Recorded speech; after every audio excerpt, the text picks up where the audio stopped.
Next 15 to 20 இயர்ஸ்ல பல்கா ஒரு அமௌண்ட்டோட ரிட்டையர் ஆகணும் அப்படின்னு ஆசைப்படுறீங்களா? அப்போ எஸ்ஐபில இன்வெஸ்ட் பண்றது ஒரு பெஸ்டான ஆப்ஷனா இருக்கும். எஸ்ஐபில பாத்தீங்கன்னா 100 ரூபாயில இருந்தே உங்க இன்வெஸ்ட்மெண்ட்டை நீங்க ஸ்டார்ட் பண்ணிக்கலாம். இப்போ உங்களுக்கு ஒரு 10 வருஷம் கழிச்சு எனக்கு ஒரு 20 லட்சம் வேணும் அப்படின்னு நீங்க நினைச்சீங்கன்னா அதுக்கு தகுந்த மாதிரி உங்க இன்வெஸ்ட்மெண்ட்டை நீங்க அதிகப்படுத்திக்கலாம். ஸோ இன்னைக்கான இந்த வீடியோல எஸ்ஐபினா என்ன, அதோட பெனிஃபிட் என்ன, தென் எஸ்ஐபி எப்படி ஒர்க் ஆகுது அப்படிங்கறது ஃபுல் டீடைல்ஸா நம்ம பார்க்கலாம். ஸோ இந்த வீடியோ பாத்தீங்கன்னா பிகினர்ஸ்க்கு ரொம்பவே ஹெல்ப்ஃபுல்லா இருக்கும். வீடியோக்குள்ள போறதுக்கு முன்னாடி நம்ம சேனலை இன்னும் நீங்க சப்ஸ்கிரைப் பண்ணல அப்படின்னா மறக்காம சப்ஸ்கிரைப் பண்ணி வச்சுக்கோங்க. இந்த வீடியோவை ஸ்கிப் பண்ணாம ஃபுல்லா பாருங்க. இந்த இன்ஃபர்மேஷன் உங்களுக்கு ரொம்பவே யூஸ்ஃபுல்லா இருக்கும். ஃபர்ஸ்ட் எஸ்ஐபினா என்ன? Systematic investment plan. ஸோ நேம்லயே இருக்கு, சிஸ்டமேட்டிக்கா இன்வெஸ்ட் பண்றது தான் இந்த எஸ்ஐபி. இதோட ஒரு பெரிய பிளஸ் என்ன அப்படின்னு கேட்டீங்கன்னா, எவ்வளோ அமௌண்ட் நீங்க போடுறீங்க, எந்த டேட்ல வந்து எஸ்ஐபி போடணும் அப்படிங்கறத நீங்க செட் பண்ணி வச்சிட்டீங்கன்னா ஆட்டோமேட்டிக்கா உங்க பேங்க் அக்கௌண்ட்ல இருந்து அந்த பர்டிகுலர் டேட்ல இருந்து அமௌண்ட் டெபிட் ஆகிடும். சில பேர் கேட்கலாம், எஸ்ஐபில இன்வெஸ்ட் பண்ணணும் அப்படின்னு சொல்றீங்க, எனக்கு இந்த மார்க்கெட் பத்தின நாலேஜ்லாம் எதுவுமே தெரியாது, என்னால எப்படி பண்ண முடியும் அப்படின்னு கேட்கலாம். ஸோ எஸ்ஐபில இன்வெஸ்ட் பண்றதுக்கு உங்களுக்கு மார்க்கெட் நாலேஜ் தெரிஞ்சிருக்கணும் அப்படிங்கிற அவசியம் கிடையாது. ஃபண்டமெண்டல்லாம் உங்களுக்கு தெரிஞ்சிருக்கணும் அப்படின்லாம் எதுவுமே இல்லை. Easiest smartest way to invest அப்படின்னா அது கண்டிப்பா எஸ்ஐபி தான். ஸோ எஸ்ஐபில ஒரு குறிப்பிட்ட அமௌண்ட்டை மாசம் மாசம் அப்படி இல்லைன்னா டெய்லி இல்ல வீக்லியா உங்களால போட முடியும், இல்ல ஹாஃப் இயர்லி, குவார்டர்லி, இந்த மாதிரி எப்படி வேணாலும் நீங்க எஸ்ஐபி பண்ணிக்கலாம். மினிமம் வந்து 100 ரூபாயில இருந்தே ஸ்டார்ட் ஆகுது. சோ உங்களோட இன்கமுக்கு தகுந்த மாதிரி உங்க இன்வெஸ்ட்மெண்ட்டை வந்து நீங்க அதிகப்படுத்திக்கலாம். இப்போ எஸ்ஐபி அப்படின்னு சொல்லும் போது நம்மள நிறைய பேர் கன்ஃபியூஸ் ஆகிடுவோம். சோ நான் எஸ்ஐபில இன்வெஸ்ட் பண்ணிட்டு இருக்கேன் அப்படின்னு சில பேர் சொல்லுவாங்க. சில பேர் பாத்தீங்கன்னா நான் மியூச்சுவல் ஃபண்ட்ஸ்ல இன்வெஸ்ட் பண்றேன் அப்படின்னு சொல்லுவாங்க. சோ ஃபர்ஸ்ட் எஸ்ஐபினா என்ன? இது வந்து ஒரு way of investing. Mutual funds அப்படிங்கிறது ஒரு வே ஆஃப் இன்ஸ்ட்ருமெண்ட். ஸோ அதை நம்ம வந்து கரெக்டா புரிஞ்சுக்கணும். இப்போ நீங்க எஸ்ஐபில இன்வெஸ்ட் பண்றது மூலமா மார்க்கெட் மேல போதா இல்ல கீழே வருதா அப்படிங்கறத பத்திலாம் நீங்க கவலையே பட வேணாம். மார்க்கெட் ஏறும்போது கம்மியான ஷேர்ஸா வாங்குவீங்க, அதே மார்க்கெட் இறங்கும் போது அதிகமான ஷேர்ஸா வாங்குவீங்க.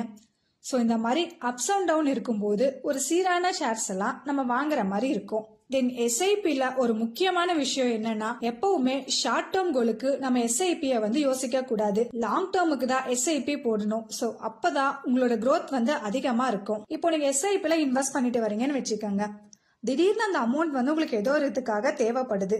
சோ எடுக்கணும் அப்படின்னு நினைக்கிறீங்க. சோ நீங்க போட்ட பணம் வந்து அப்படியே உங்களுக்கு வருமா அப்படின்னு கேட்டா கண்டிப்பா அது வந்து டவுட் தாங்க. ஸோ நீங்க எடுக்கிற டைம்ல பாத்தீங்கன்னா ஷேர் மார்க்கெட்டோட வேல்யூ வந்து கம்மியா இருக்கு அப்படிங்கிற பட்சத்துல நீங்க எடுத்தீங்கன்னா நீங்க போட்ட பணத்தை விட லாஸ்ட்ல தான் எடுக்கிற மாதிரி இருக்கும்.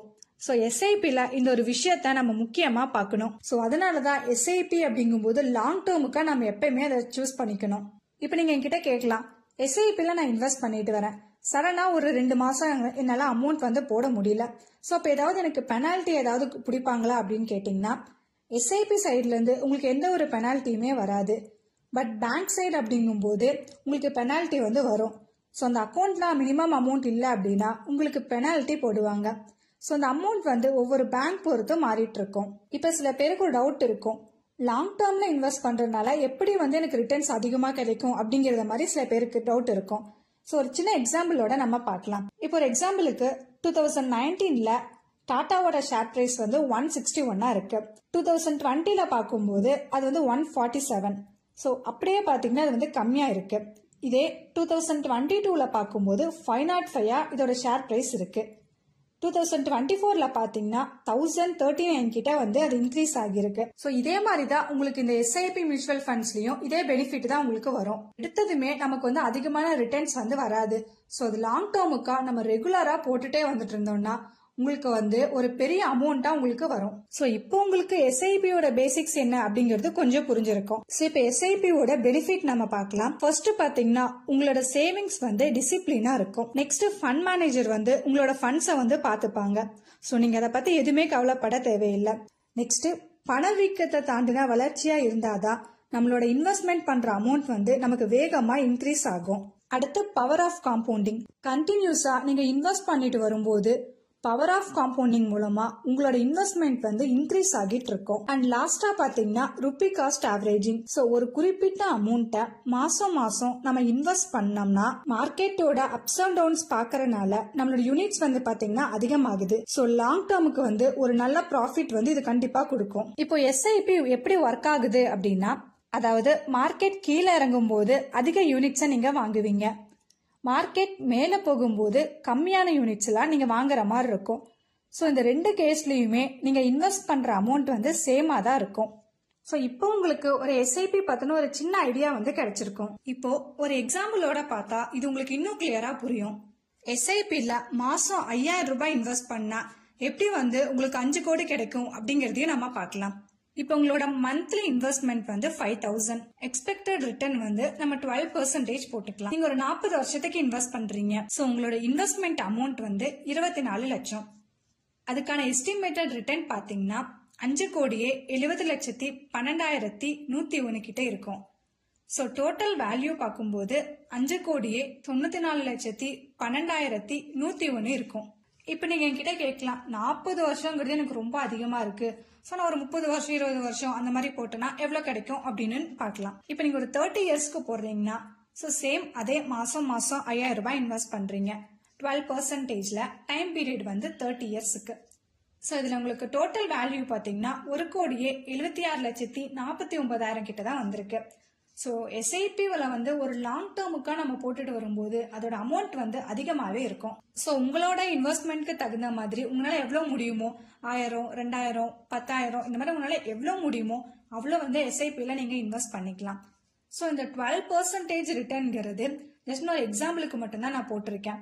நீங்க இது லாங் டேர்முக்கா இன்வெஸ்ட் பண்ணிட்டு வரும்போது அந்த 12% வந்து அதிகமாக கூட சான்ஸ் இருக்கு. ஸோ இப்போ உங்களுக்கு ரிட்டர்னும் வந்து அதிகமா வரும்.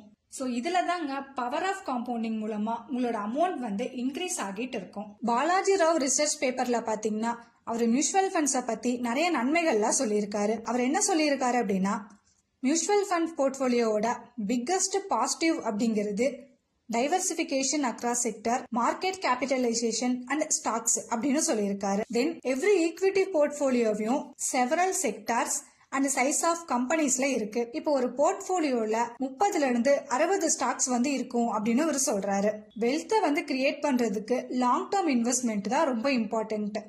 ஸோ மியூச்சுவல் ஃபண்ட் போர்ட்போலியோல 10 வருஷத்துக்கு மேல நம்மளோட இன்வெஸ்ட்மெண்ட் அப்படிங்கிறது இருக்கணும் அப்படின்னு பாலாஜி ராவ் சொல்றாரு. தென் இன்னொரு விஷயம் என்ன சொல்றாருன்னா, லார்ஜ் கேப் கேட்டகரி ஃபண்ட் வந்து மாடரேட்டிவ் ரிஸ்க் அண்ட் ரிட்டர்ன்ஸ் வந்து கொடுக்குது. தென் மல்டி கேப் ஃபண்ட் பாத்தீங்கன்னா moderate aggressive risk and return கொடுக்குது. Mid cap category fund aggressive risk and returns வந்து கொடுக்குது. அதுக்கப்புறம் லார்ஜ் கேப் ஃபண்ட்ஸ் வந்து கன்சர்வேட்டிவ் இன்வெஸ்டருக்கு சூட்டபிளா இருக்கும். இதே மல்டி கேப் ஃபண்ட் பாத்தீங்கன்னா மாடரேட் அக்ரெசிவ் ரிஸ்க் இன்வெஸ்டருக்கு சூட்டபிளா இருக்கும். அண்ட் மிட் கேப் வந்து அக்ரெசிவ் இன்வெஸ்டருக்கு வந்து சூட்டபிளா இருக்கும். அடுத்து நெக்ஸ்ட் டிசம்பர் 1993ல இருந்து 2019 வரைக்கும் லார்ஜ் கேப் ஃபண்ட்ஸ் பாத்தீங்கன்னா மினிமம் ரிட்டர்ன் 13.56% கொடுத்திருக்கு அண்ட் மேக்ஸிமம் ரிட்டர்ன் 18.34% இருக்கு. இதுவே multi cap fund 15.93% and maximum return 20.44%. Mid cap fund பார்க்கும்போது மினிமம் ரிட்டர்ன் 16.88% இருக்கு and maximum return 21.83%. Large cap ஃபண்ட்ஸ்ல பாத்தீங்கன்னா ரிஸ்க் ஆஃப் லாஸ் அப்படிங்கிறது அப் டு 7 இயர்ஸ்க்கு. ஸோ உங்களுக்கு பாசிட்டிவான ரிட்டர்ன் கிடைக்கிறது வந்து ஒரு 8 இயர்ல இருந்து உங்களுக்கு வந்து ரிட்டர்ன் கிடைக்கும். ஸோ இன்வெஸ்ட்மெண்ட் ஹாரிசான்டல் அப்படிங்கிறது 10%க்கு மேல ரிட்டர்ன் வரதுக்கு மினிமமா 14 வருஷம் ஆகுது. இதே மல்டி கேப் ஃபண்ட்ஸ்ல ரிஸ்க் ஆஃப் லாஸ் வந்து 6 இயர்ஸ். ஸோ உங்களுக்கு பாசிட்டிவ் ரிட்டர்ன் வந்து 7th இயர்ல இருந்தே வந்து ஸ்டார்ட் ஆகுது. ஸோ 10%க்கு மேல ரிட்டர்ன் கொடுக்கறதுக்கு மினிமமா 11 வருஷம் வந்து இதுக்கு ஆகுது. தென் மிட் கேப் ஃபண்ட்ல ரிஸ்க் ஆஃப் லாஸ் வந்து 7 இயர்ஸ், பாசிட்டிவ் ரிட்டர்ன் வந்து 8th இயர். ஸோ 10%க்கு மேல ரிட்டர்ன் வரதுக்கு குறைந்தபட்சமா 10 வருஷம் ஆகுது அப்படின்னு சொல்லியிருக்காரு. ஸோ எஸ்ஐபி அப்படிங்கிறது ஒரு பெஸ்டான ஆப்ஷன் தாங்க. ஸோ நம்ம ஒரு அமௌண்ட்டை வந்து மாசம் மாசம் வீட்டில் சேவ் பண்ணிட்டு இருந்தோம்னா அதுக்கான ரிட்டர்ன்ஸ் அப்படிங்கிறது எதுவுமே இருக்காது. அந்த அமௌண்ட் வந்து எந்த ஒரு மூமெண்ட்டுமே இல்லாம அது அப்படியே தான். இதே எஸ்ஐபியில நீங்க இன்வெஸ்ட் பண்ணிட்டு வரும்போது அதுக்கான ரிட்டர்ன்ஸும் உங்களுக்கு வரும். ஸோ உங்களோட அமௌண்ட் வந்து இன்க்ரீஸ் ஆகிட்டு இருக்கும். தென் ஒரு ரிட்டையர்மெண்ட்டுக்கு இல்ல உங்களோட குழந்தைங்களோட எஜுகேஷனுக்கு இல்ல மேரேஜ்க்கு இந்த டைம்ல இந்த அமௌண்ட் வந்து ரொம்பவே ஹெல்ப்ஃபுல்லா இருக்கும். எஸ்ஐபி பண்றதுக்கு முன்னாடி ஃபர்ஸ்ட் நம்ம கிட்ட கேஒய்சி இருக்கா அப்படின்னு செக் பண்ணணும். ஸோ இந்த கேஒய்சியை ஆன்லைன் அண்ட் ஆஃப்லைன் இந்த ப்ராசஸ்லயும் நம்ம பண்ணிக்கலாம். இல்ல எந்த ஒரு ஏஎம்சியோட வெப்சைட் போனாலும் ஆன்லைன்ல வந்து நம்ம பண்ணிக்கலாம். ஸோ இந்த ப்ராசஸ் கம்ப்ளீட் ஆனதுக்கு அப்புறம் தான் நீங்க எஸ்ஐபி வந்து சூஸ் பண்ண முடியும். மினிமம் 3 இயர்ஸ் வரைக்குமே நீங்க எஸ்ஐபி வந்து கம்பல்சரி போடணும். ஸோ நீங்களும் மியூச்சுவல் ஃபண்ட் எஸ்ஐபில இன்வெஸ்ட் பண்ணணும் அப்படின்னு நினைச்சீங்கன்னா டிஸ்கிரிப்ஷன்ல நம்பர் கொடுத்துருக்கோம். அப்படி இல்லைன்னா கமெண்ட் பண்ணுங்க. ஸோ உங்களுக்கு ஃபர்தர் டீடைல்ஸ்ல எக்ஸ்பிளைன் பண்ணுவோம். தென் எஸ்ஐபில இன்வெஸ்ட் பண்றது, கேஒய்சி செக் பண்றது, இந்த மாதிரி கம்ப்ளீட் சப்போர்ட் வந்து உங்களுக்கு நாங்க கொடுப்போம்.